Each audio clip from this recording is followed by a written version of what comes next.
Bien, buenas tardes.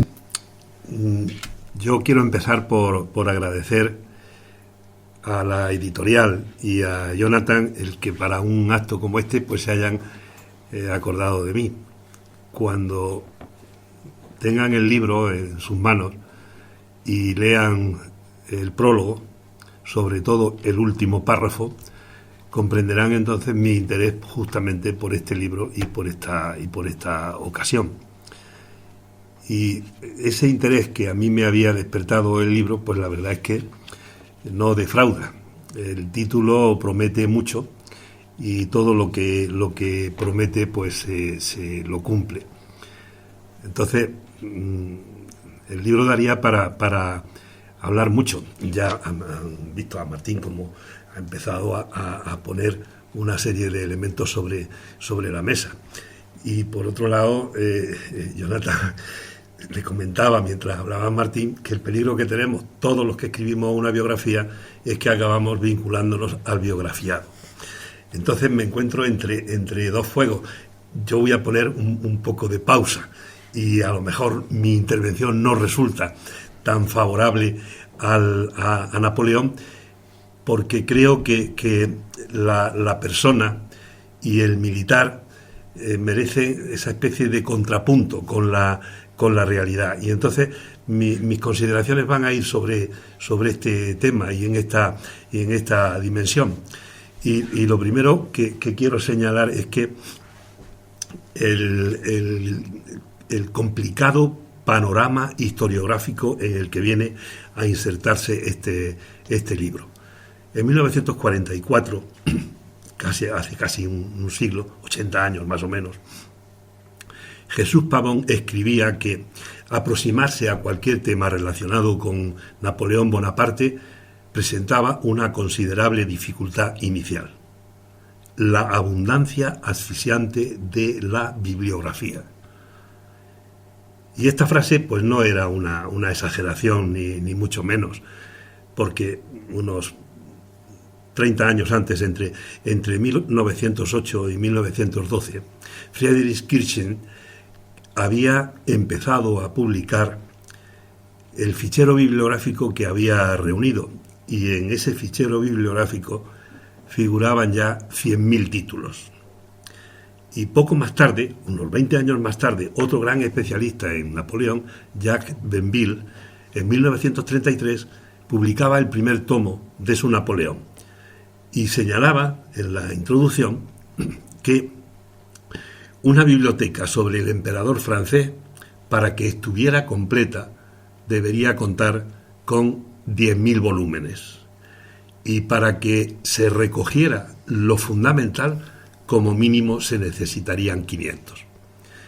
Bueno, pues ante esto, lo primero que uno se pregunta, ¿por qué Napoleón es capaz de suscitar semejante interés historiográfico?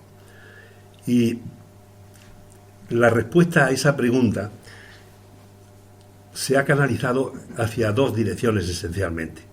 Una, sobre la grandeza extemporánea de Napoleón. Y esto lo señalan varios de sus biógrafos. Yo he seleccionado una frase de Teixeira de Pascoaes que dice: Napoleón no cabe en su época. Es un dios que se retrasó en el camino. Y el Kirchisen, que les citaba hace un momento, cuando hablaba de Bonaparte a los 30 años, el vencedor, cerca del monte Tabor, la noche siguiente a la batalla durmió en Nazaret, pues también dice que lo que todas las cruzadas no habían logrado, a costa de cientos de miles de vidas, aquí exagera un poco, no fueron tantos cientos de miles, pero bueno, pues lo que las cruzadas no habían conseguido, el pequeño general francés lo había realizado en unas semanas.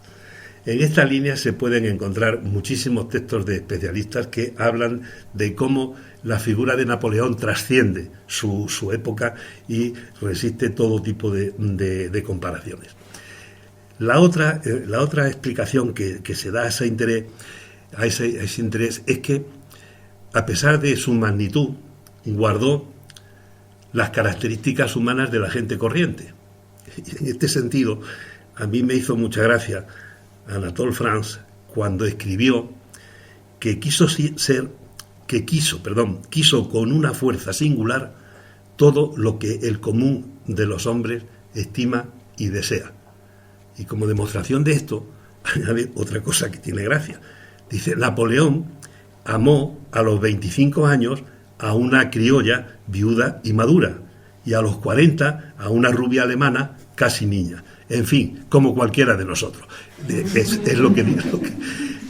Y bueno, pues estas dimensiones de la figura de Napoleón, que lo convierten en un personaje realmente colosal y humano al mismo tiempo, pues en ese personaje yo destacaría tres facetas que creo que pueden ayudar a entenderlo mejor e incluso a entender sus contradicciones.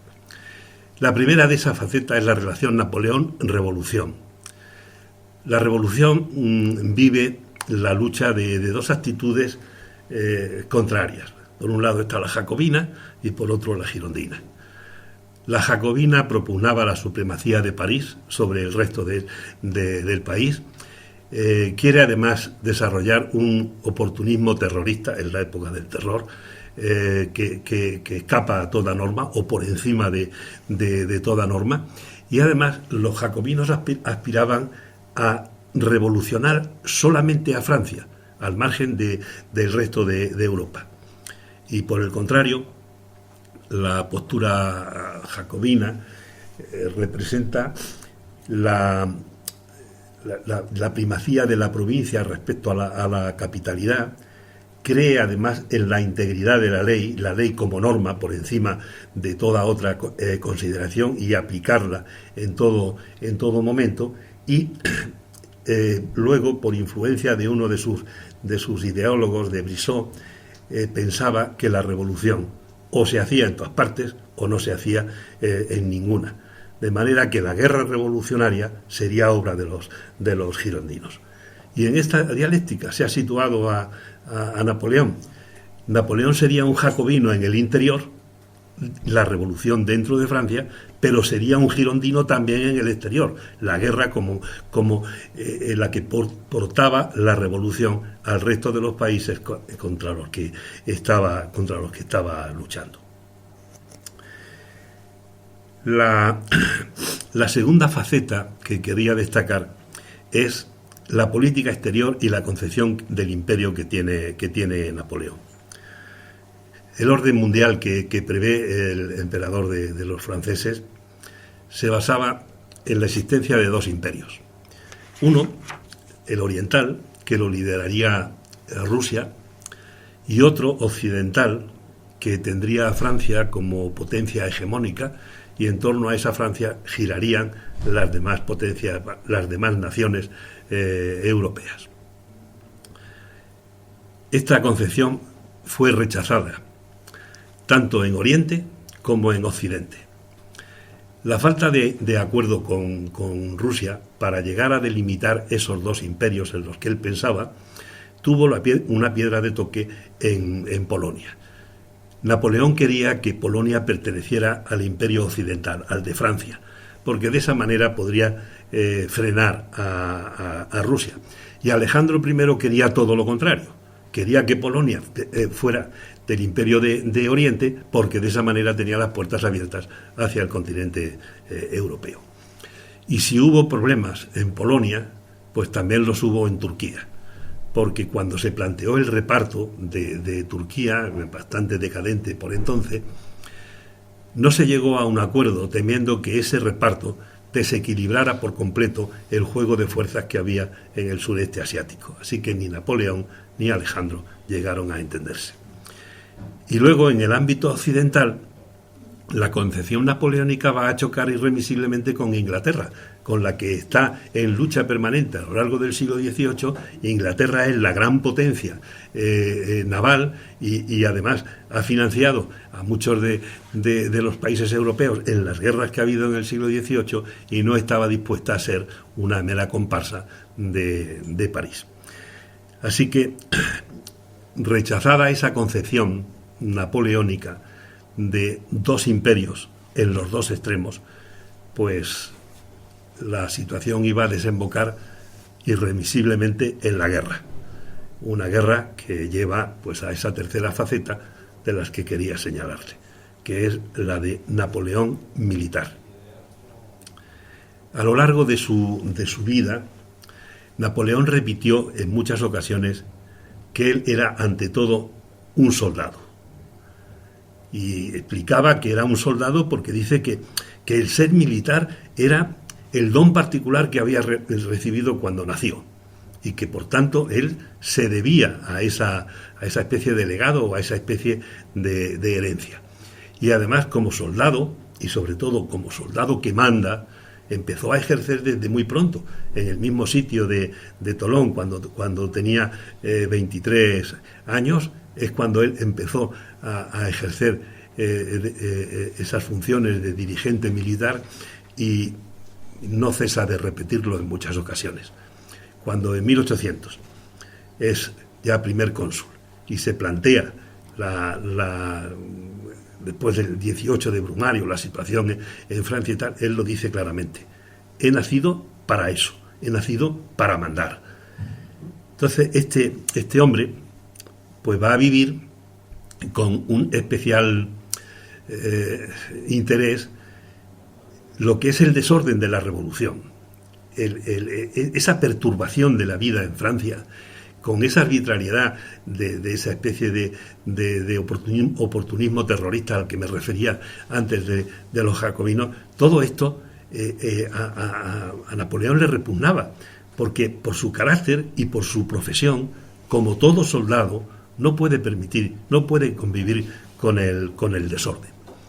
Y eso explica, esa postura la conocían los que estaban contra ese desorden que la revolución había desatado, como la conocían los que estaban contra ese desorden, y él había sido el vencedor en Italia y en Egipto. Lo reclaman en París para que dirija el golpe de estado de Brumario, y esto pues lo convierte en el hombre que controla el desorden en el que Francia estaba agonizando en esos momentos. Y cuando se establece el consulado, Napoleón sabe perfectamente lo que esperan de él los franceses. Esperaban, por una parte, detener y consolidar la revolución jacobina dentro de Francia, y detener y consolidar las conquistas girondinas fuera. Bueno, esto evidentemente exige la paz de los franceses, porque los jacobinos tienen que renunciar a esa especie de prepotencia parisina y de desorden favorable para mantener sus intereses, y los girondinos tienen que admitir que hay unas conquistas revolucionarias dentro de Francia, con independencia de lo que ocurra fuera. Pero es que también se necesita la paz en el exterior para que esa consolidación revolucionaria de las conquistas logradas en Europa se mantenga. Por eso es por lo que se va a generar una dinámica bastante compleja, porque por un lado, al proclamarse el consulado y ser el primer cónsul, los monárquicos ven que la posibilidad de restablecer la monarquía está cada vez más lejos, y empieza a configurarse una oposición contra lo que significaba el consulado. Por otro lado estaban los regicidas, los que habían matado a la familia de los Borbones, que temían que si se producía el regreso del rey, inmediatamente iban a ir contra ellos y su vida estaba en peligro. Y por si fuera poco, se produce el asesinato del duque de Enghien, que era pues la gran esperanza de la monarquía, y provoca un rechazo generalizado en toda Europa, porque el acto no tiene justificación de ningún tipo. Entonces, los revolucionarios ven como única salida la conversión del consulado en un imperio. Así que el primer cónsul, Napoleón, va a ser proclamado emperador. Pero este emperador lo que hace es mantenerse en el poder, pero gobernando una república, no un imperio. La Constitución, el primer artículo de la Constitución así lo dice. Y además, para que no hubiera vuelta atrás, la dignidad imperial es declarada hereditaria, y hereditaria por la familia Bonaparte. Pues este es un paso bastante importante, porque es el momento en que empiezan a cristalizar todas las oposiciones de una manera más o menos conjunta, y aparecen los errores napoleónicos que le llevará pues a situaciones muy comprometidas. En lo que se refiere a la concepción de los dos imperios, pues la falta de entendimiento, un entendimiento que Napoleón busca en la entrevista de Tilsit con Alejandro I, como ese intento de paz no cristaliza, pues luego va a tener que recurrir a su gran ejército para tratar de imponer la derrota a Alejandro I. Bueno, pues esta concepción de los dos imperios es la clave del enfrentamiento de Napoleón con Rusia. La continuidad de Europa, que es el empeño que tenía Napoleón, va a ser la clave del enfrentamiento entre Austria y Francia. Napoleón quería el imperio que ostentaba Austria, quería ser esa figura prestigiosa e indiscutida que venía siendo el emperador austriaco. Pero para Austria conservar el título imperial era de una importancia moral tremenda. Por eso es por lo que se produce la ruptura en 1805. Y el hecho de que Napoleón quiera que París sustituya a Viena en el prestigio continental es la clave del enfrentamiento entre Austria y Francia. Y en cuanto a Inglaterra, el otro frente que se abre con Napoleón, pues los propósitos de los dos bandos no permitían ninguna conciliación ni ninguna transacción. La política de coaliciones, que está muy animada por Inglaterra, pues buscaba la desaparición del imperio napoleónico. Y Napoleón, por su parte, estaba deseando acabar con Inglaterra. Por eso, en 1808, le confiesa a Talleyrand: si destruimos a Inglaterra, Europa estará a nuestros pies. Con estos planteamientos era imposible que se produjera un acuerdo. De manera que, a raíz de ese ascenso en el poder de Napoleón y de las pretensiones con la conversión en imperio, los tres frentes fundamentales cristalizan definitivamente y se van a dinamizar los tres: contra Rusia, contra Austria y contra Inglaterra. Por otro lado, los esfuerzos que se realizan en este tiempo en relación con estas tres potencias están viciados por los errores del imperio y serán determinantes en el futuro. Esos errores, pues, son el error religioso. Napoleón no era creyente. A los 13 años dejó de creer. Pero claro, a la hora de gobernar se dio cuenta de que se necesitaba una religión positiva que de alguna manera pues canalizara las conciencias. Y el error está en que no considera a la religión como una fuerza espiritual, sino sencillamente como un fenómeno político. Por eso no llegó a entender nunca la fuerza de la religión. Y fuera de Francia, el error religioso fue inconmensurable, porque el ejército del imperio, como se veía fuera, era el ejército de la revolución. Y el ejército de la revolución, tan descreído como el que lo mandaba, pero mucho más extremista en todo, no tenía ni idea de lo que era el sacrilegio. Y el saqueo de templos, de monasterios, de tumbas, pues provocó un rechazo y la rebeldía de los creyentes. Y eso ocurrió en el Tirol, eso ocurrió en Italia y, por supuesto, eso ocurrió aquí en España. Otro error fue el error nacional. Tampoco entendió nunca Napoleón ese espíritu que nacionalista, pero nacionalista no entendido como entendemos hoy el nacionalismo, sino ese espíritu que le hace a un hombre defender su nación frente a los ataques extranjeros. Y es que Napoleón también era una apátrida. En su primera juventud, pues defendía a los corsos contra esa fuerza opresora que era Francia. Pero como la situación cambió y él tuvo que marcharse, en el mismo barco que lo llevaba desde Córcega a Francia, él, digamos que se despidió de esta especie de sentimiento. Negó lo que había supuesto Córcega en los años anteriores y no aceptó lo que en ese momento le estaba ofreciendo Francia. Por eso, cuando llega el momento, Napoleón no entiende que ese espíritu nacional fuera, con el sentimiento religioso, dos motores de la resistencia que se genera cuando se montan sus campañas.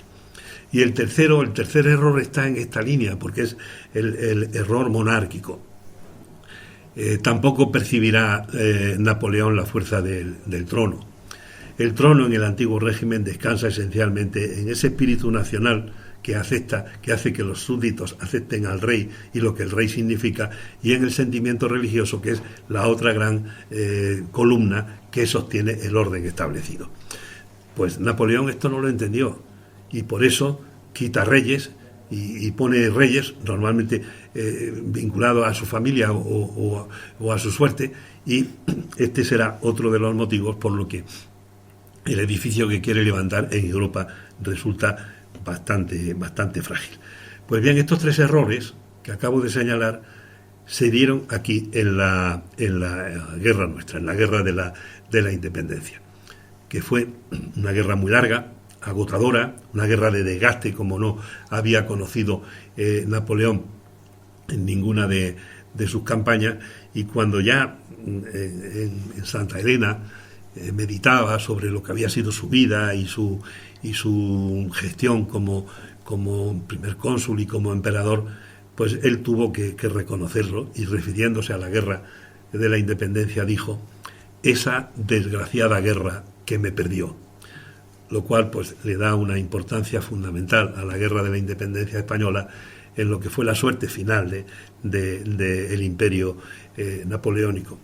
Y esto nos permite hablar de una, ya no, iba a decir una novedad historiográfica, ya no lo es tanto, porque ya está perfectamente admitida, y es que en la visión renovada de la historia de Europa se ha introducido una nueva etapa, que normalmente en todos los manuales no la saltamos porque es una etapa muy corta, pero que está situada entre la revolución y la restauración del orden europeo una vez que desaparece Napoleón.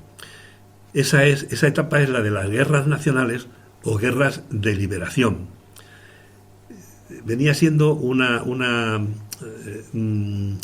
etapa que gozaba de una cierta tradición en la historiografía germánica, que fueron los primeros que la utilizaron para referirse a lo que se consideran las tres guerras de liberación o las tres guerras nacionales: la española, la rusa y la alemana. La primera que surge es la nuestra, que además es la más larga y la que más dura. La guerra rusa se plantea a raíz de la campaña de 1812, cuando Napoleón tiene que invadir Rusia y se encuentra con esa política de tierra quemada y ataques más o menos en los flancos y golpes de mano, en definitiva. Y la alemana se plantea justamente cuando Napoleón tiene que replegarse sobre Francia, va dejando terreno libre, y es entonces cuando en Alemania surge pues una resistencia o una acción parecida a lo que había ocurrido en Rusia, pero evidentemente de una entidad muy inferior a lo que estaba ocurriendo aquí en España. La guerra de liberación nuestra, la guerra de la independencia, se inicia como respuesta a un proyecto a gran escala, que es un proyecto económico, el bloqueo continental que pretende Napoleón con Inglaterra.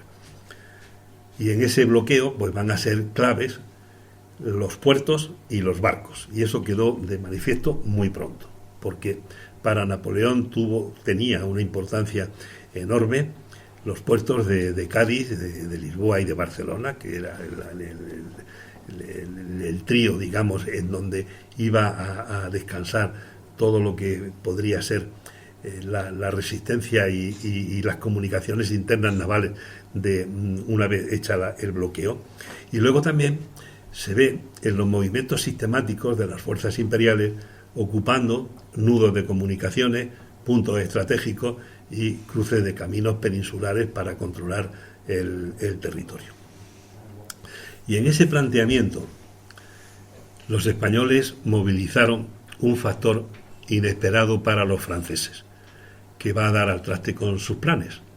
Es el paisaje o el territorio, entendido como una especie de recurso activo que va a sorprender la estrategia napoleónica y contra el que nada pudieron los principios de la lógica militar imperante entonces. Napoleón hizo una guerra en donde no le interesaban los frentes ni los sitios, lo que le interesaban eran las batallas campales en donde poder destrozar al enemigo y que esa derrota pues le abriera el dominio del control del país derrotado. Y entonces su gran objetivo era tener unos contingentes superiores en número al del enemigo, porque de esa manera podría conseguir la victoria más fácilmente, aparte de su genio como militar, como táctico y estratega, que estaba muy por encima de lo que podía ser el común de los militares en la época. Aquí eso falla. Aquí falla porque no consigue esa derrota definitiva que le brindara el acceso a España. Es más, va a tener dos derrotas cuando se plantea la ocupación de la península, una en Portugal y la otra aquí con Bailén, que es lo que le hace a él venir y en 1809 restablecer el orden y la preponderancia francesa en la península. Pero no ha conseguido esa victoria definitiva. Y como los asuntos europeos reclamaban su atención, él tiene que abandonar la península y aquí quedaba abierta una guerra que los franceses no iban a controlar. Porque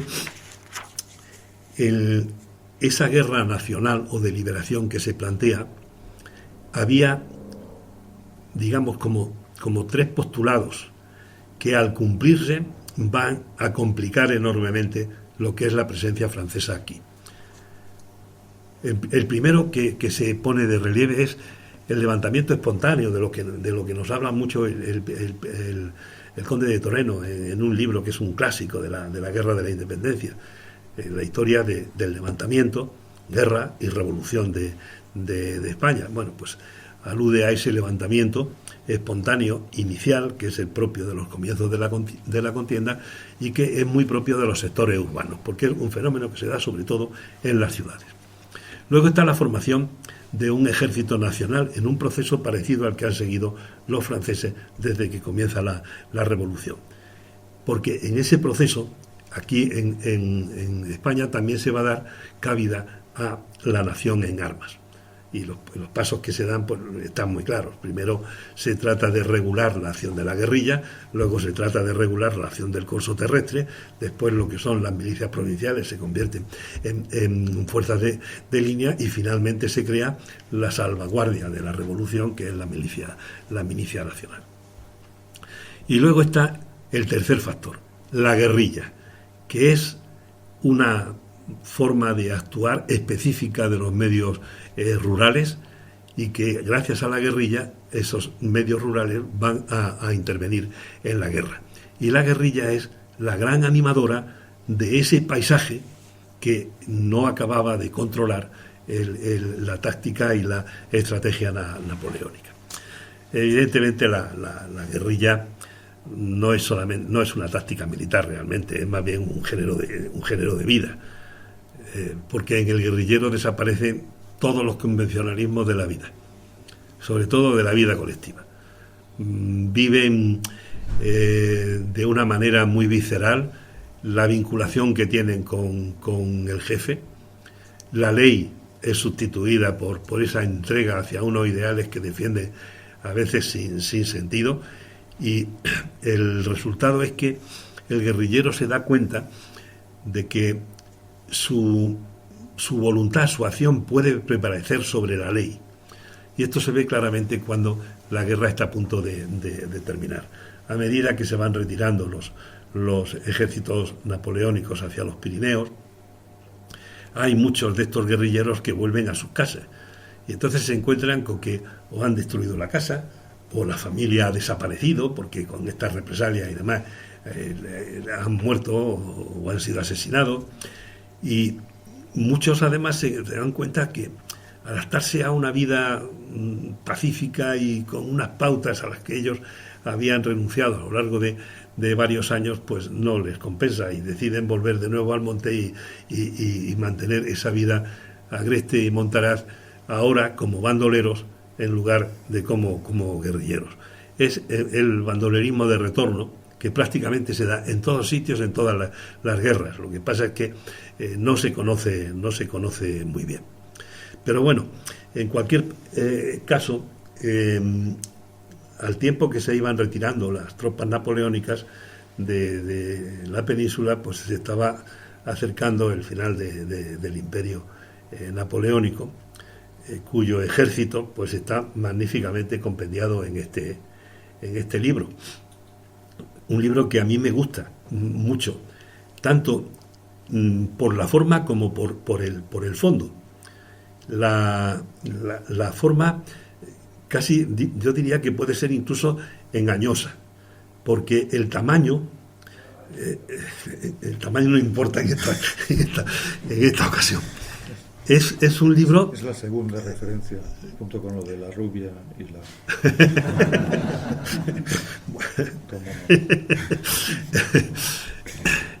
Porque la calidad de la impresión es extraordinaria. Y además, la caja se ajusta perfectamente a la página, de manera que quedan unos márgenes que hacen la lectura muy fluida, porque además el tipo de letra no es pequeño, es una letra que se lee muy bien. Y si a esto le añadimos las tablas que hay, las imágenes, las fotografías, en fin, que todas ellas, lo tengo que decir, con una claridad en la impresión que es, vamos, no es necesario ni recurrir a una lupa, y cuando en algunos momentos de las ilustraciones se llama la atención sobre un detalle, la verdad es que el detalle se ve perfectamente. Entonces, desde el punto de vista formal, a mí me parece un libro que está perfectamente logrado. Y en cuanto al fondo, pues yo qué les voy a decir, mejor que se lo diga Jonathan, que es el autor y el que conoce magníficamente el contenido de este libro. Muchísimas gracias, Enrique, por tu intervención. Voy a empezar dando las gracias a la editorial Nautilus y al editor que ha estado conmigo todo este trayecto y al que tanta guerra he dado. Espero que no pensaras en la guillotina en algunas veces, porque la verdad... ¿Alguna vez? Y bueno, muchísimas gracias, Martín, por toda la asesoría, por la guía y por lo atento que has estado, porque yo entiendo que vuestro trabajo implica atender a varios autores, pero puedo decir que por lo menos conmigo has estado encima de mí y yo lo he agradecido. Y agradezco esta dedicación y esta atención, y también agradezco las discusiones, porque creo que sus conclusiones, las consecuencias de esas discusiones se ven en el libro, ¿no? Pero se ven para bien, entonces yo lo agradezco muchísimo. Por otro lado, agradecer al profesor Enrique Martínez Ruiz, como ya he dicho, su intervención, y sobre todo que haya venido hasta Madrid aquí para introducir el contexto histórico, y sobre todo agradecerle gran parte de su trayectoria profesional en la Complutense, porque es gracias a profesores como él que han generado, en concreto Enrique, que ha generado la Cátedra Extraordinaria Complutense de Historia Militar, que fue uno de mis primeros contactos con la historia militar y con los que tanto tiempo estuve ahí con otros profesores a lo largo de mi grado. Es gracias a esa experiencia, gracias a ese conjunto de experiencias, ¿no? El que haya salido este libro, ¿no? Porque creo que es muy importante cuando un alumno entra a la facultad, entrar en esa nueva dinámica es una nueva etapa de trabajo sistemático y es una nueva etapa de motivación, y si no poco tienes que hacer en el mundo de la historia si no tienes motivación y trabajo sistemático. Y entonces, gracias a estas herramientas que maestros como Enrique Martínez Ruiz han establecido en nuestras facultades, pues yo estoy aquí realmente, ¿no? Y evidentemente, pues por todo lo que ya traigo de mi casa, ¿no? Toda esa motivación, pues bueno, hacia un tema que efectivamente, como comenta Enrique, pues que yo también corro el peligro de explayarme demasiado y bueno, y de, digamos, ponerlo muy bonito, ¿no? En algunas ocasiones. Pero bueno, en referente a lo que es el libro, este trabajo, yo lo primero que quiero decir claramente es que es un libro que está hecho para 3 públicos. Tenemos un público divulgativo, al que podemos acceder gracias a la editorial Nautilus. También podemos acceder a un público por los contenidos que tiene el libro, quizás académico, que le puede llamar la atención, sobre todo los capítulos finales, porque son aspectos que no existían en lengua castellana y sobre todo son, pues por ejemplo, el batallón, lo que sería el regimiento de Ludwig o de Luis Bonaparte o el batallón judío, que no existía en la historiografía castellano parlante, ni siquiera existe en la centroeuropea. No hay documentos, pero ningún historiador se ha puesto a trabajar con ellos a día de hoy. Y en tercer lugar, un público que quizás llama la atención, pero es este público relacionado al mundo cultural y de las actividades culturales, de la recreación histórica, donde yo he intentado pues poner contenidos para que puedan ser de consulta pública para estos 3 públicos, ¿no? Para el académico quizás hay algunos aspectos ya muy conocidos y que quizás son novedosos, unos puntos concretos. Para los otros 2 públicos yo he intentado que sea una referencia, una consulta básica de la manera más modesta que yo puedo hacerlo, ¿no? Porque es mi primer contacto con este mundo editorial, pero lo he tratado de llevar a cabo. Por otro lado, entrando en materias del índice, yo también debo agradecer a Gonzague Espinosa Dassonville, doctor en Historia por la Universidad de Aquitania y bueno, uno de los delegados del Souvenir Napoléonien, el Recuerdo Napoleónico, que es una organización de patrimonio e historia napoleónica desde los años 30 del siglo XX, que haya hecho el prefacio de este libro, ¿no? Esta introducción, toda esta contextualización de una tarea que yo le pedí y luego pensé, creo que le he soltado un hándicap, un yunque, porque le he pedido que el mismo esfuerzo que ha hecho Enrique hoy, resumir toda la Europa napoleónica en apenas unos minutos, que es a veces muy difícil porque no sabes qué información cribar, ¿no? Y esto, pues bueno, hace falta tener mucha experiencia académica y profesional para saber qué aspectos destacar de cara al público. Entonces, yo a Gonzague le agradezco esa información y sobre todo yo quiero destacar 4 puntos que él comenta, ya que él no puede estar aquí hoy con nosotros, pero yo quiero comentarlos. Los primeros que él comenta es estos términos que han llegado así a hoy al público general, las guerras napoleónicas como epopeya bélica.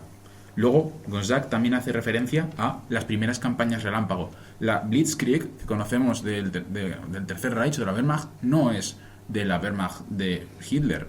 La guerra se hacía a pie y las maquinarias que se movían de manera estratégica para alcanzar objetivos con mayor rapidez eran los pies de esas personas que combatían en los ejércitos. Estamos hablando de ejércitos que se les tiene que llamar guerras relámpago porque son más de 30, incluso 40 kilómetros diarios en algunas campañas para alcanzar objetivos. Austerlitz es el ejemplo, ¿no? Por referencia.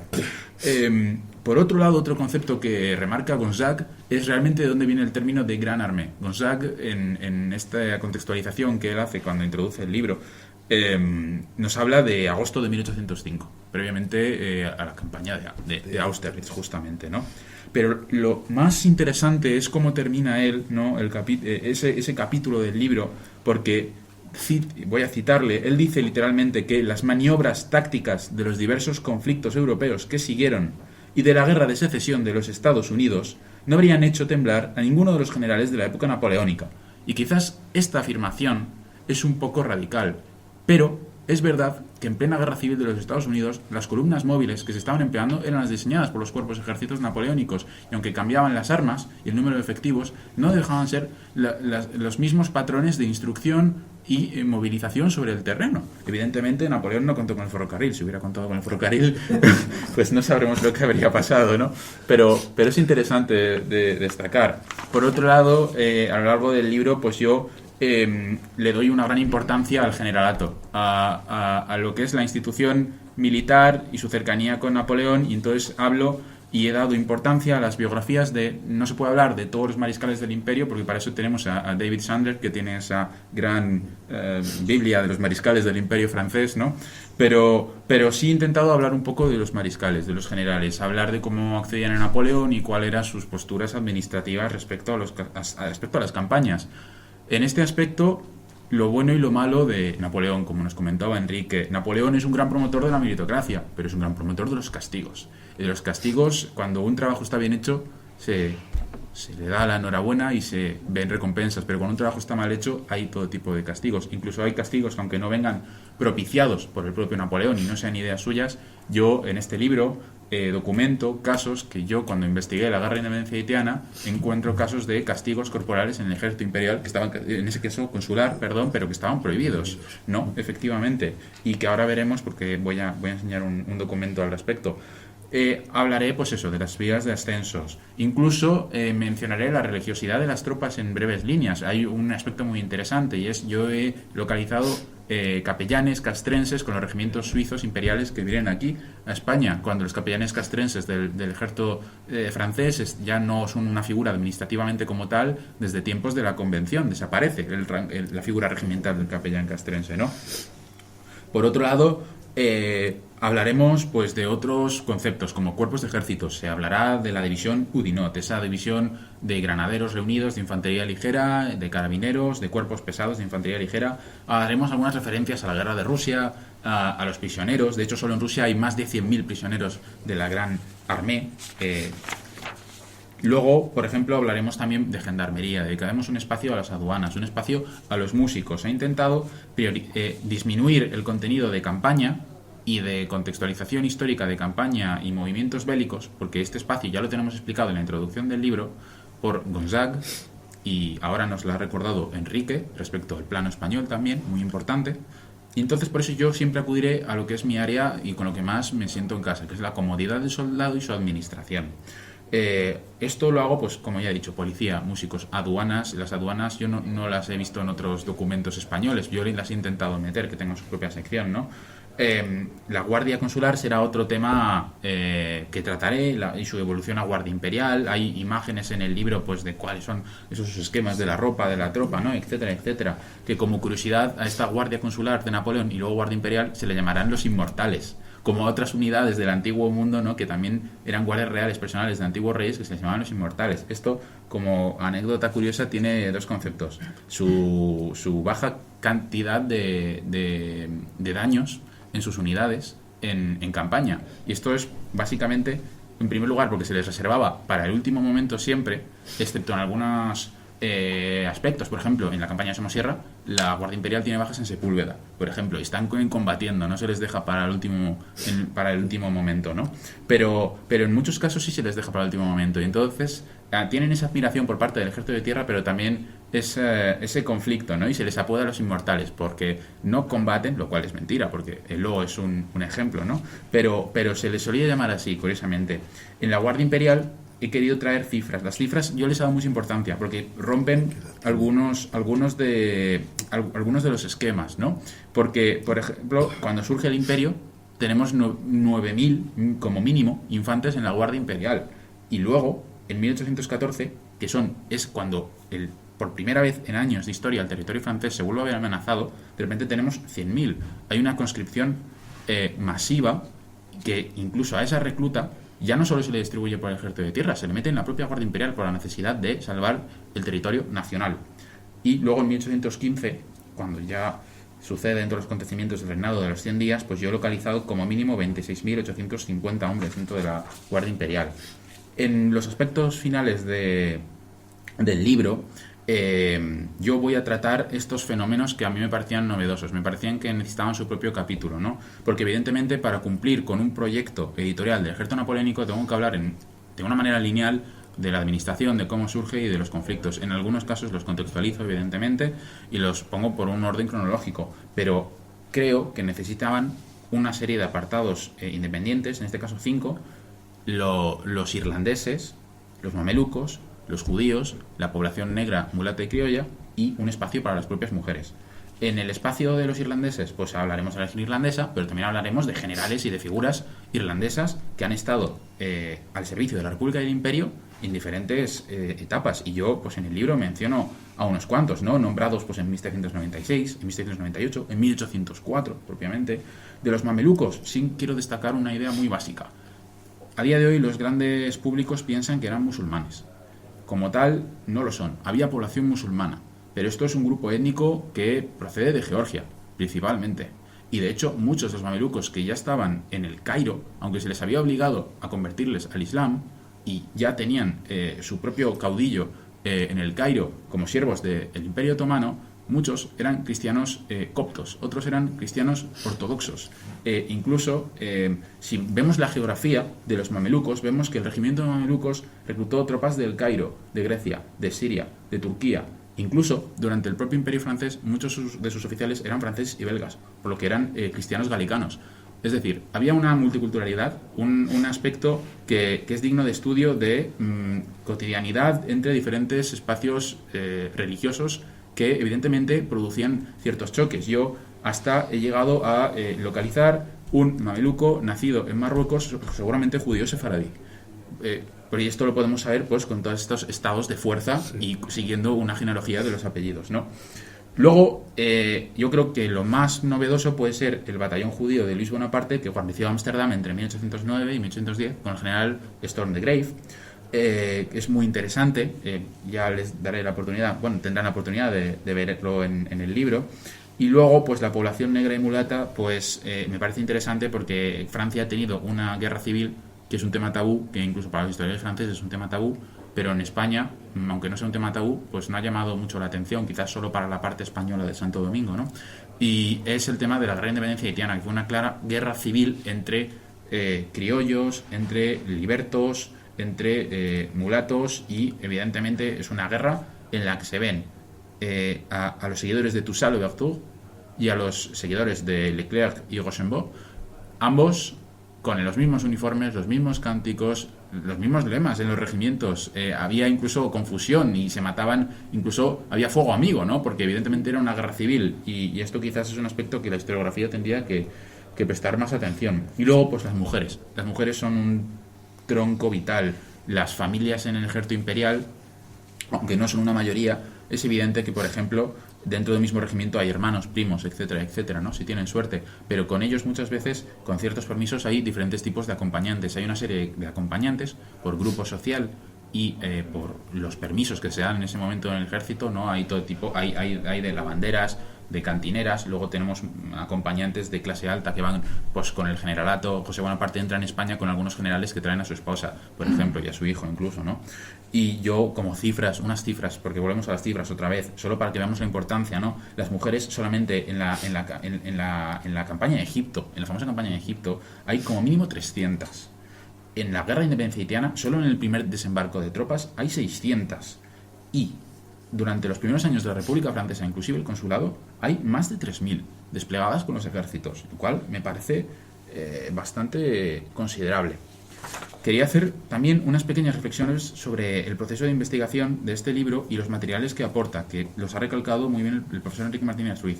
Tenemos documentación impresa y manuscrita, de archivo, evidentemente. De hecho, esta tabla que sale aquí es una de las tablas que el equipo de Nautilus, Pablo, creo que era el maquetista, si no recuerdo mal, tuvo una magnífica idea de transformarlo y maquetarlo de cierto modo para que fuera legible para el público, porque nos encontrábamos aquí ante un reto, no sabíamos cómo maquetar esto, ¿no? Porque evidentemente pues era una documentación pues delicada. Entonces aquí vemos un estado de fuerza de una unidad de la Guardia Imperial de Napoleón, para que nos hagamos a la idea del tipo de documentación que usa este libro.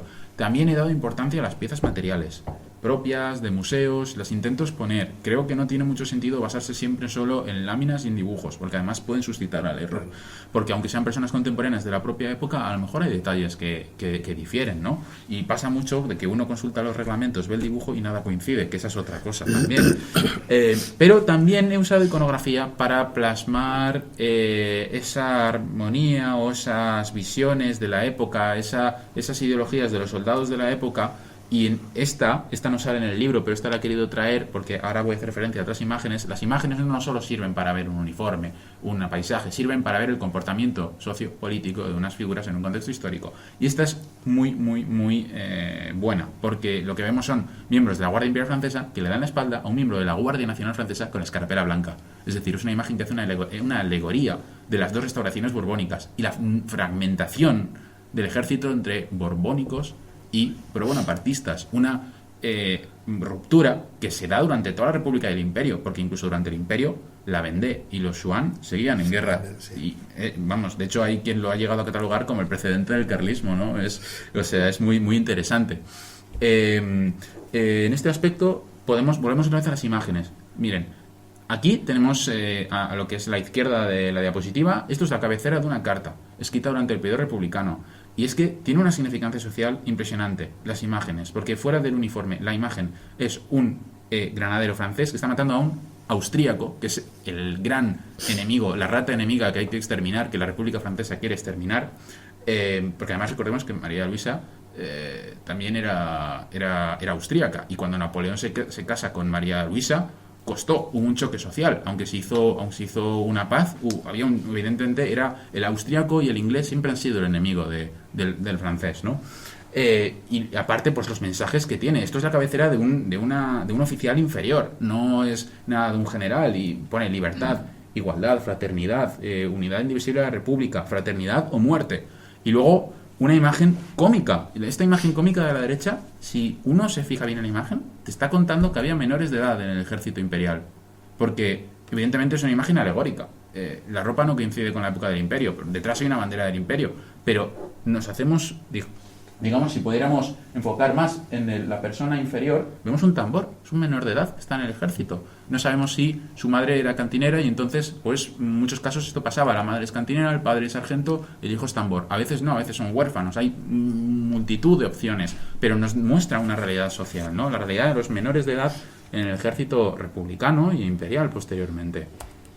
Luego, yo en este libro, siempre en la historia, en los foros, en los documentales, en las películas, en el pie de calle, cuando uno habla de historia napoleónica, sobre todo a mí me pasan las recreaciones históricas, la gente habla, el reglamento tal, el general tal, sí, pero tú te paras y preguntas a esa persona, ¿sabes quién es? No, porque es muy fácil hablar de tropas, de ejércitos, de grandes batallas, pero si no conocimos a sus protagonistas, cómo pensaban, cómo trabajaban, no tiene mayor relevancia, porque eso, la conclusión de que una batalla sea de un modo es por las personas que han estado en la batalla, aparte de, evidentemente, los otros aspectos que condicionan un campo de batalla. Yo en este caso me decanto más por la línea de Kagan, que él lo dice en El rostro de la batalla, ¿no? Ese aspecto de la cotidianidad y los individuos que también prevalecen en el resultado de una batalla.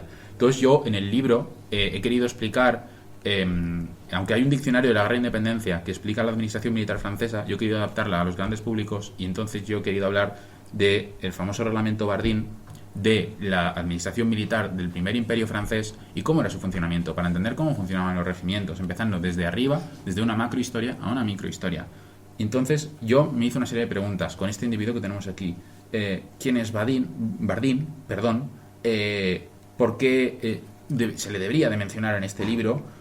Y lo más importante, ¿por qué se sabe tan poco? Y ¿cómo es posible que se sepa tan poco con todo lo que hace? Básicamente, desde 1812 hasta el final del Imperio, casi toda la administración militar francesa se le debe a este hombre. De hecho, este es una especie de conde de Toreno a la francesa, porque hizo los grandes diccionarios del ejército francés, ¿no? El conde de Toreno hizo esa gran historia de España y él hizo la gran historia del ejército francés, desde la época que él vivió hasta incluso posteriormente a Luis Felipe de Orleans, ¿no? En la década de 1840. Y entonces, simplemente unas referencias a esta figura. Es un caballero de la Legión de Honor, un oficial superior de los pupilos de la Guardia Imperial, una unidad que se crea con interesante realidad social. Se cogen huérfanos de Holanda y de Francia y los apadrina el Estado, ahora bien, sí, pero sirviendo en el ejército. Es decir, no te metemos directamente en una academia militar, pero casi, te metemos en los pupilos de la Guardia Imperial, ¿no? Pupilos que, curiosamente, cuando luego llega la caída de 1814, cogen las escarapelas tricolores y se las cambian por las naranjas de los Orange y entonces se ponen a combatir con los Nassau y todos, ¿no? Y es muy interesante. Básicamente este individuo, Bardin, que nace pues en 1774, es hijo de un artista francés, Jean Bardin.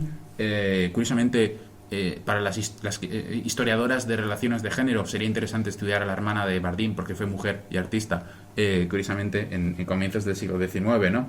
Pero bueno, él pues como un perfil tradicional de soldado republicano, ¿no? Está en el ejército del Sambre en Bélgica, luego combate en el Imperio, es el ayudante de campo de Junot, el excéntrico Junot, que no sabemos si se suicidó o si murió efectivamente por un episodio de problemas mentales que él tenía.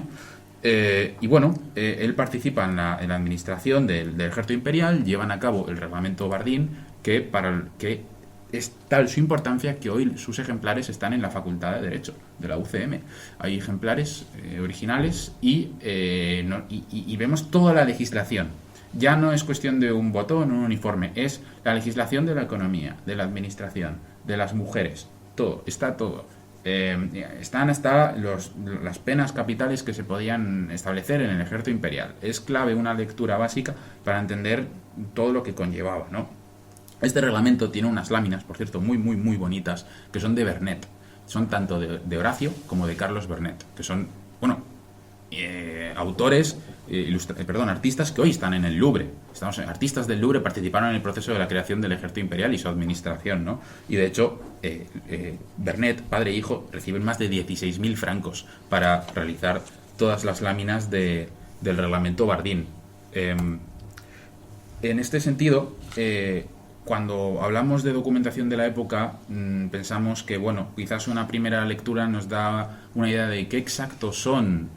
Aquí no te da esa impresión de que pueda haber un error en la documentación, que se hayan podido cometer errores en la propia época.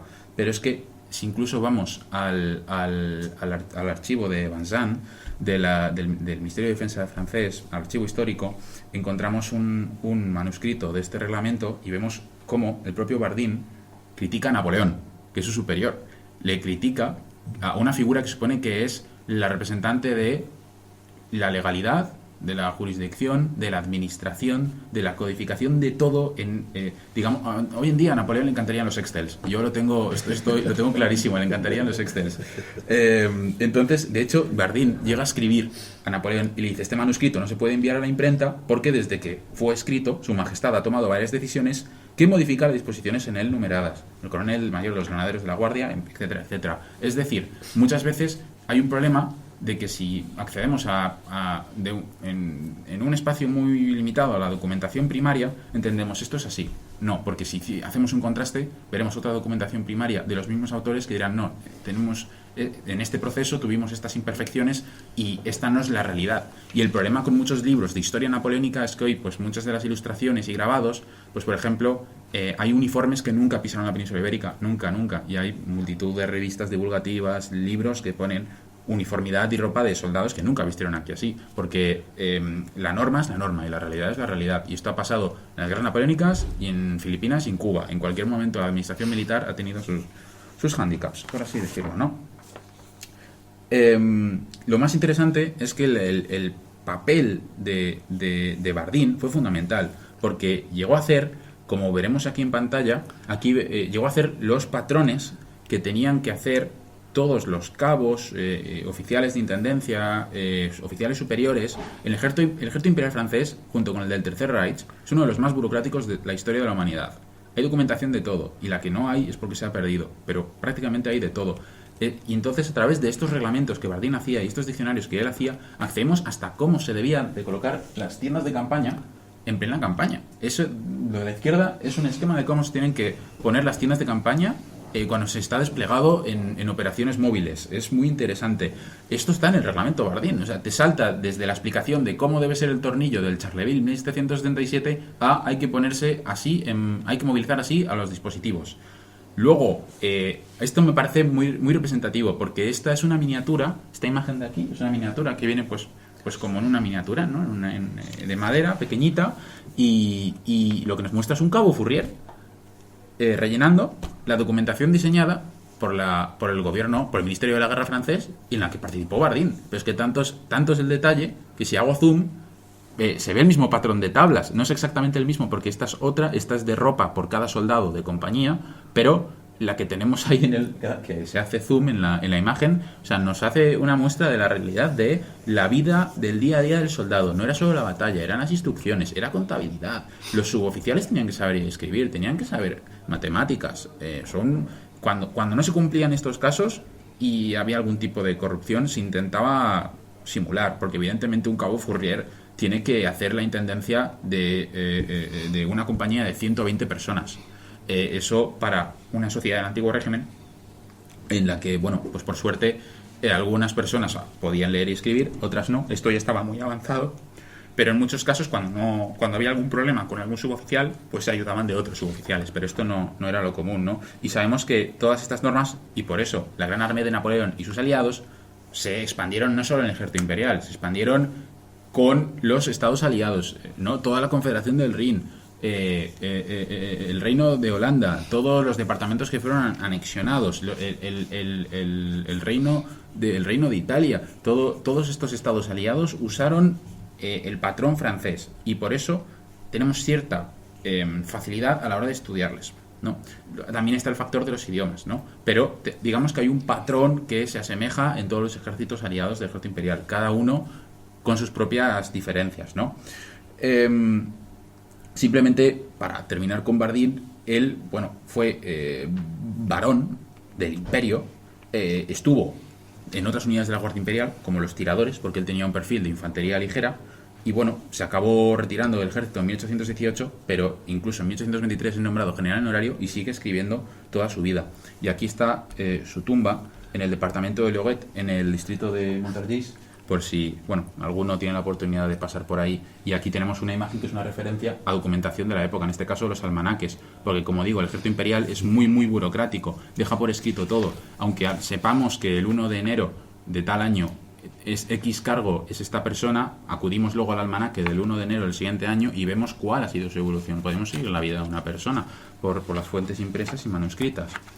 Y luego, esta es otra de los aspectos que yo quería traer al libro porque me hacía ilusión, porque no era muy conocido en España, y es, ¿realmente fueron los primeros pilotos, los alemanes y los británicos de 1914 en combatir en el aire?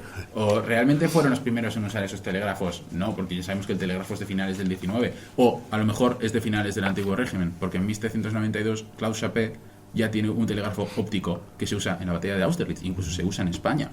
En la campaña española, con más de 100 movimientos, es un telégrafo que, para que lo visualicen, voy a pasar un segundo de diapositivas, pero merece la pena.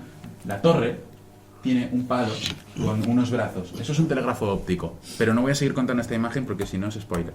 Yo empiezo empiezo este capítulo de los aerostáticos, de los globos aerostáticos, con Klaus Chappé, porque lo que quiero demostrar es que muchos de los inventos y tecnología militar que creemos que es del siglo finales del 19, 20, 21, realmente en la década de 1790 ya existía. Porque aunque Klaus Chappé lo presenta en 1792, él había trabajado de ello desde la década de 1790. Y la pena es que Klaus Chappé, curiosamente, otro individuo más del antiguo régimen, igual que Junot y otros, que se suicida. No sabemos el motivo exacto, pero se suicida, y a saber qué hubiera podido crear, ¿no? Si no hubiera pasado ello. La cuestión es que en 1794 se crea la compañía de aerostáticos. La compañía de aerostáticos que combate desde Fleurs, en Bélgica, hasta Egipto, en 1798, y esta unidad, que tenía muy muy pocos efectivos, de hecho en Egipto no superaba los 25 efectivos, hacían unas hazañas increíbles. No obstante, a pesar de la relación que tiene el aerostático, porque el aerostático tiene dos misiones principales: la comunicación y la indicación del posicionamiento de tropas enemigas, a través de un sistema de banderines y de mecanismos que ahora se verán en las imágenes. Napoleón no estaba a favor de los globos aerostáticos. Estaba a favor, incluso recibió varios proyectos de máquina de vapor, Pero en cambio, de los globos aerostáticos no. Él pensaba que era un lastre, que era otro lastre más para las compañías de intendencia y de ingenieros, que tenían que llevar tantos trenes de equipajes. Es una curiosidad. Otros autores dicen que no. De hecho, Lázaro Ávila en su libro señala que no es así. Yo, no obstante, la documentación que he encontrado me dice lo contrario. Un superviviente de las campañas republicanas, luego general, que es el Lázaro Hodge, él literalmente a su superior en el ejército del Sambre, él es comandante general del ejército del Sambre en Bélgica, y se comunica al gobierno militar republicano y les dice lo siguiente: debo informarle al ciudadano ministro que existe en el ejército del Sambre-et-Meuse una compañía de aerostáticos que resulta del todo inútil. Tal vez podría servir de utilidad en la 17 División Militar en las cercanías de la capital o a modo de telégrafo. Podría descubrir elementos útiles por el bien público, administración civil, como señalaba Martín antes, ¿no? Por ello le insto a que me permita disminuir al ejército de esta tropa, etcétera, etcétera. Se les llamaban naves. ¿Quiénes eran los equipos que llevaban a cabo el trabajo con estas naves? Pues en origen eran miembros que venían de las tropas de zapadores, de mineros, de ingeniería, y luego auxiliares, incluso personas con ninguna formación. Si habían sido carpinteros, zapateros o habían trabajado en las materias primas, se les contrataba como artesanos, porque era una nave, nunca mejor dicho, que igual que los aviones de hoy, pero en aquel momento el triple, que requería un constante mantenimiento y reparación continua. En España hemos visto estas aeronaves en la misma década de 1790 incluso, y en la de 1780 con Vicente Lunardi. De hecho, Vicente Lunardi, que había sido diplomático y militar español, vuela sobre los jardines del Buen Retiro el 12 de agosto de 1792 con un globo. De hecho, detrás del casón del Buen Retiro, según entran al retiro, hay un cartel y hace referencia, la Comunidad de Madrid puso ahí un cartel en referencia a ese lanzamiento de un globo aerostático. Incluso vuelve a hacerlo en 1793 y aterriza en Pozuelo, curiosamente. Son unas aeronaves que llevan mucho trabajo, se rellenaban con hidrógeno y procedían realmente de una tradición estético y lumínica, artística del antiguo régimen. Era muy común en la década de 1780 y en la década de 1790 ver cómo por grandes celebraciones se izaba un globo. Incluso desde el globo se lanzaban fuegos artificiales, lo cual era un peligro inminente. Esto es muy, muy, muy interesante, porque incluso en el antiguo régimen, Jean-Baptiste Marie Charles Musnier de la Place, que era general de ingenieros, propone a Luis XVI un globo que de largo tenía 85 metros. No se llega a hacer efectivo, pero un globo de guerra de 85 metros es algo considerable. La República, en aquel momento no es la República Francesa, pero en este caso la Asamblea Nacional, porque la República Francesa es a partir del 92, en los Campos Elíseos, por la Constitución de julio, por el decreto de formación de un comité que lleve a cabo una constitución republicana, revolucionaria, en julio de 1791, en concreto el día 18, se levanta otro globo sobre los Campos Elíseos y la población de París, de hecho, es testigo de ello, ¿no?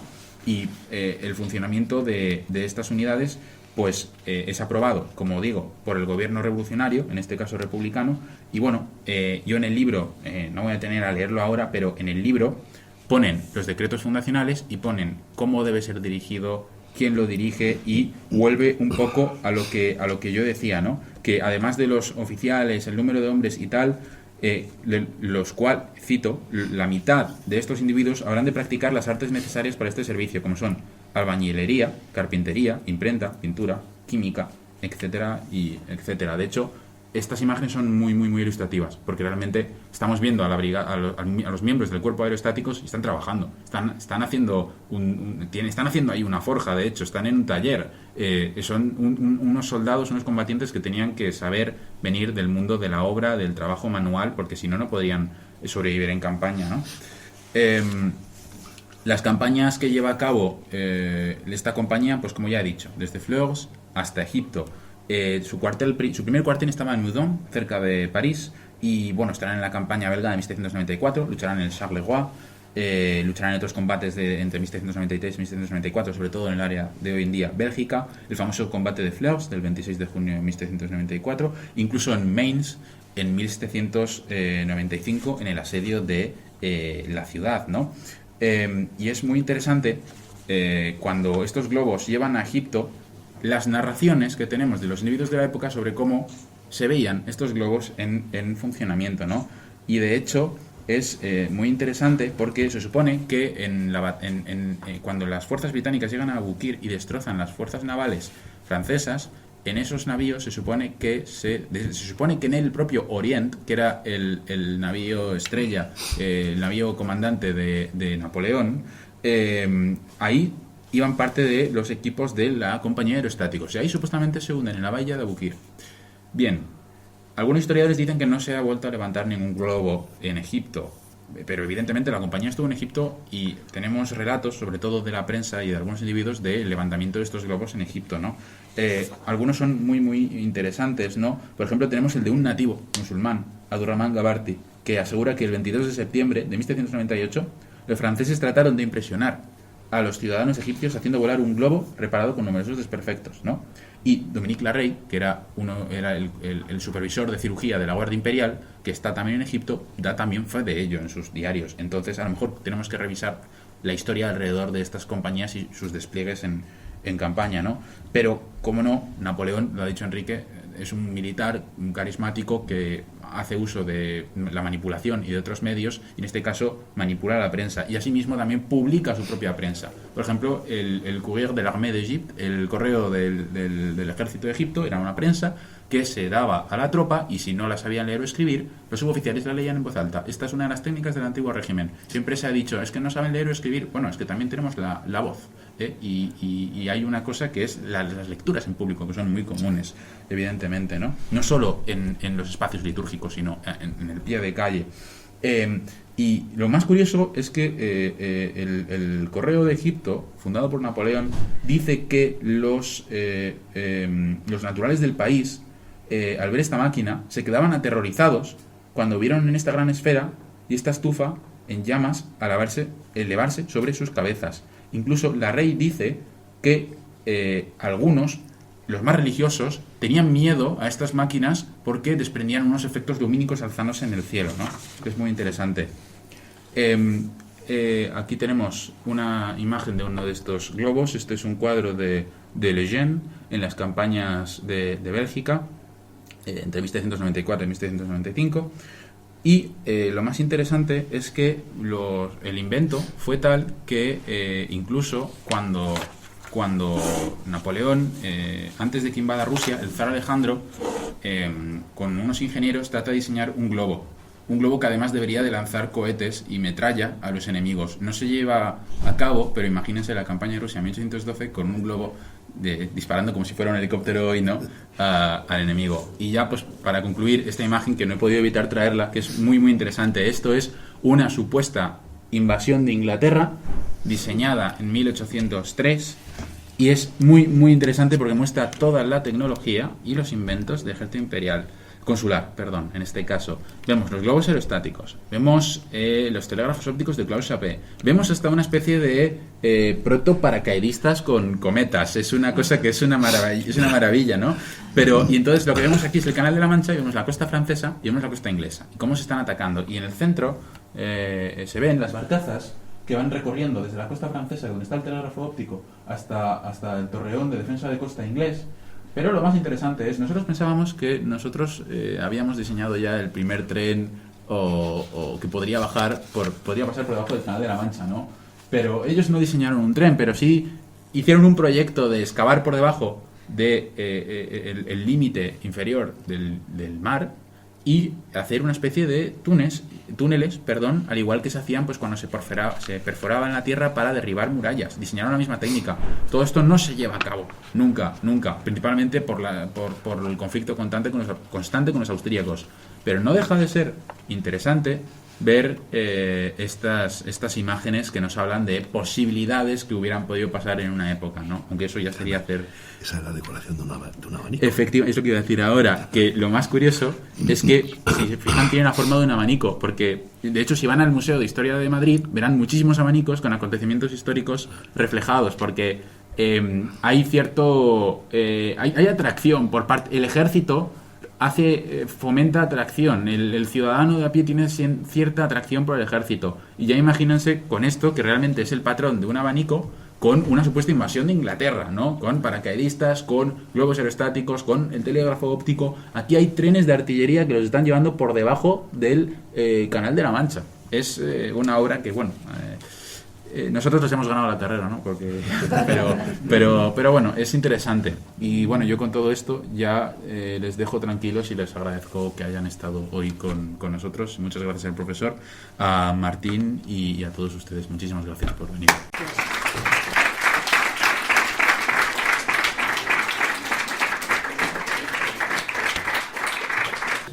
No, no, pero quizás debería, ¿no? Se lo tendría que haber planteado.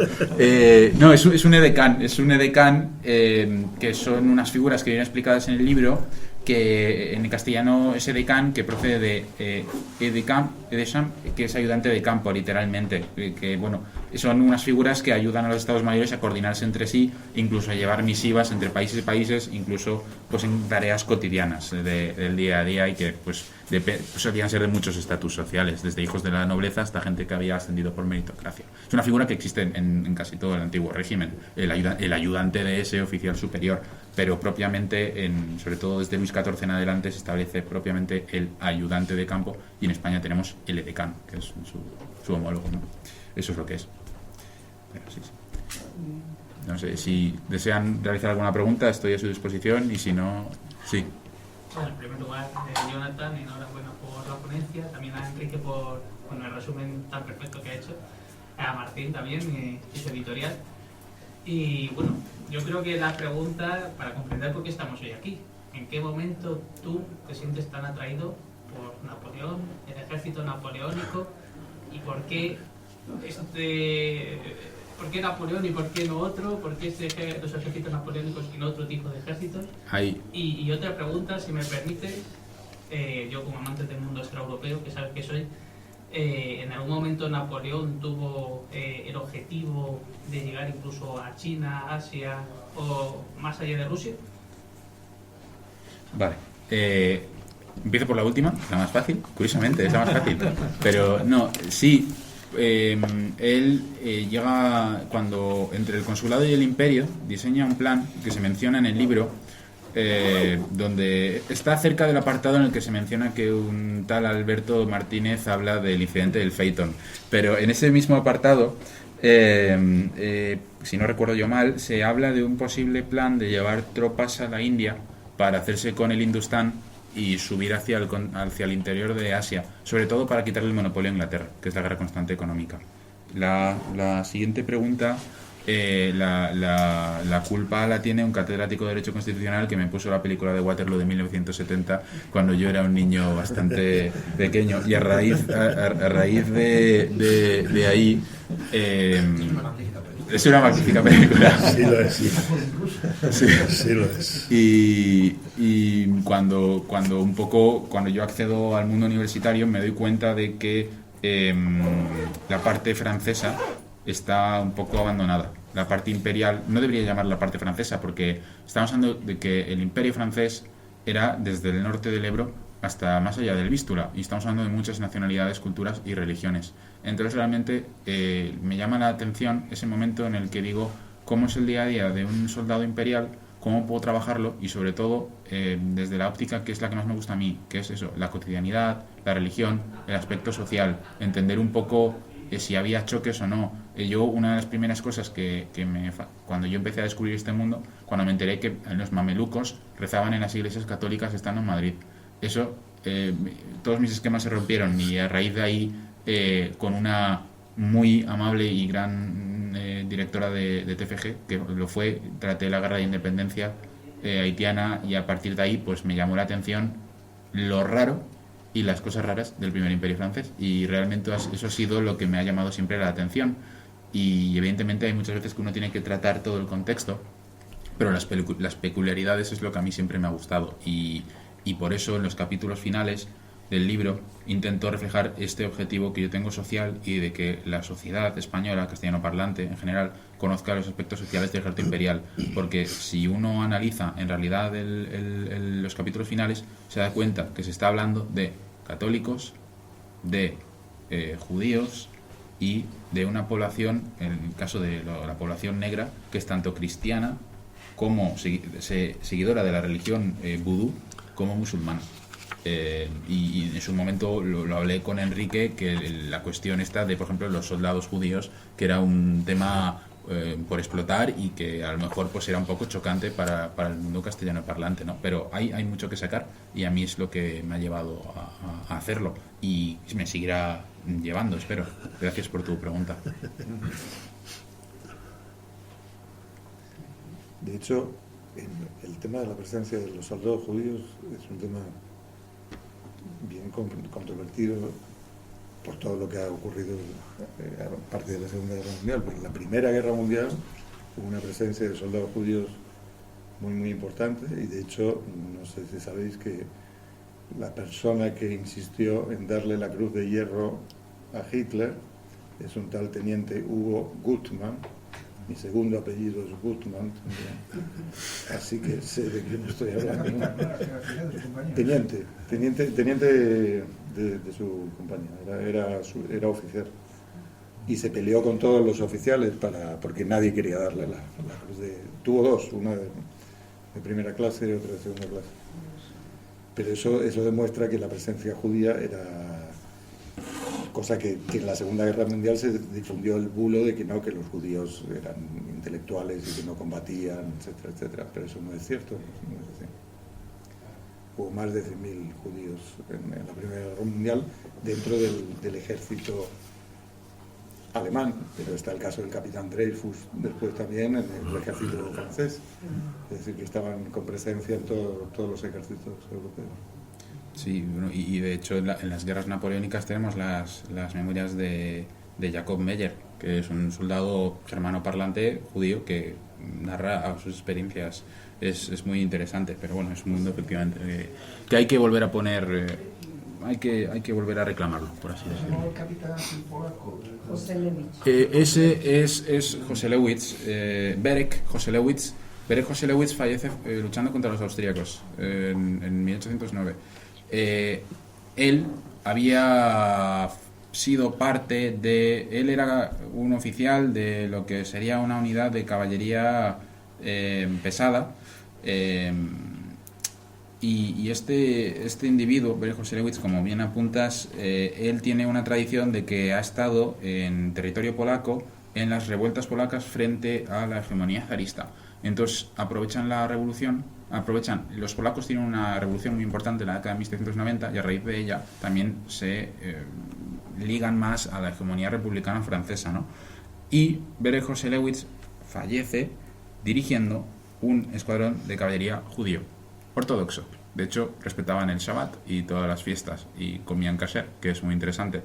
Pero, asimismo, su hijo, en la Europa de Napoleón III, intentará crear otra unidad de judíos polacos. Es muy interesante.